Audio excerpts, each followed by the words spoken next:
మా గ్రామ దేవత ముత్యాలమ్మ తల్లి గారండి. ఇలా బాగా రెడీ అయ్యారు కదా ఈరోజు. మా మగ పిల్లలందరూ వచ్చి కడిగేసి, అంటే ఊర్లో పిల్లలందరూ మా తమ్ముళ్ళు అవుతారులేండి, అందరూ వచ్చి కడిగేసి ఇలా చేసి వెళ్ళారు పాపం. నేను ఎప్పుడన్నా వీలుంటే ముగ్గేసేదాన్ని. ఈరోజు అప్పటికి నా పూజ అవ్వలేదన్నమాట, అందుకే రాలేదు. ఇక సాయంత్రం ఎలాగో ఊడ్చి ముగ్గు వేస్తా కదండి.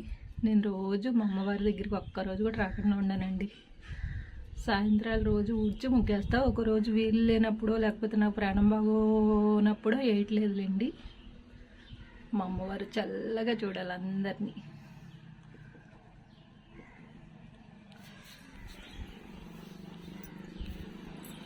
అమ్మ దగ్గర మామిడి చెట్టు ఉందండి. అసలు ఆ మామిడి గింజలు అయితే ఎంత చాలా చాలా ముద్దొచ్చేస్తున్నాయండి. చెట్టు తల్లి భలే బాగున్నాయి కదా, చాలా బాగున్నాయి.